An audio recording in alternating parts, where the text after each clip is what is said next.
If you're looking to strengthen your hamstrings and glutes, then split stance deadlifts are a move to add to your repertoire. Dr. Marcia here of Move with Marcia, your friendly neighborhood physical therapist, certified yoga teacher, and author of Movement for Everybody. So let's get into it. Split stance, meaning instead of feet next to each other, they're staggered. Deadlifts will work on hammies, glutes, and back, of course. So from this split stance, you hinge forward and come back up.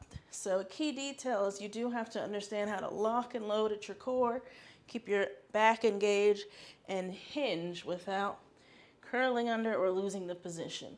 You could play around with the width of this split, right? I could be a little bit staggered. I could be a lot of it staggered. Obviously, the wider that you go, the more it's going to pull on your hamstrings. If you have tight hamstrings, start a little more narrow. So if you got the base, you got the hinge, where do you go from here?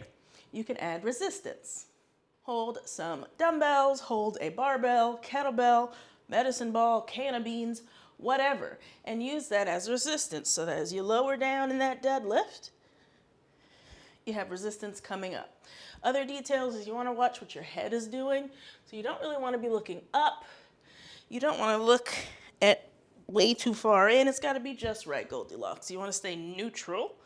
So you're going to look down, kind of straight down. Here's my gaze, and come back up. So your weight, try and be consistent with it, because your weight might shift as you lean forward, right? And as you come back, try and stay in the same spot as you lower down and keep a neutral spine and neck and come back up. Now, what do you do if you can't really reach down comfortably, whether it is strength or hamstring length or just figuring out the hinge? There are other things you can do. You don't have to reach down towards the floor. You can reach down to a chair. So face the chair, you still do your split stance, but you could reach down to the chair and keep that same position and come up from it. Or you could use blocks. So you could go down to your blocks and come up. And that can give you some feedback as to what's going on with your body parts.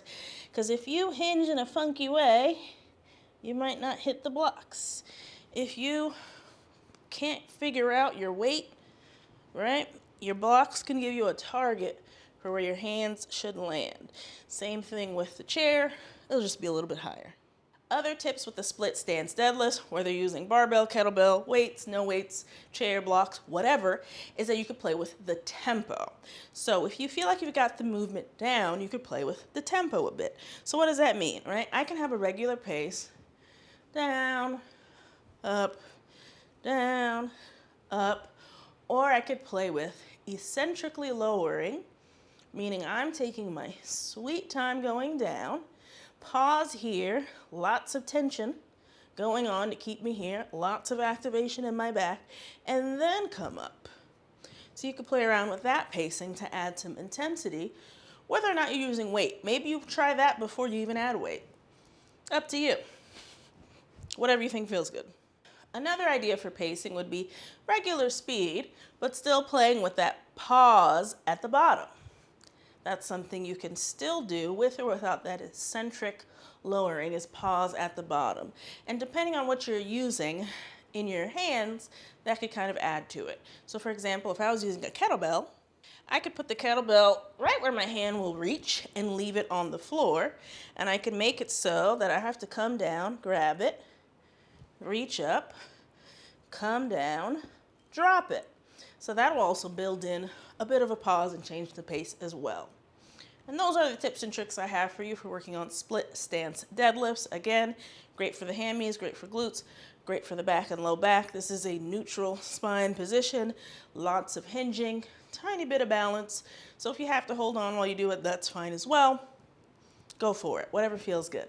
If you have anything else that you're working on, any goals, any pains you're trying to nail down, let me know in the comments and we can work on them together. Later.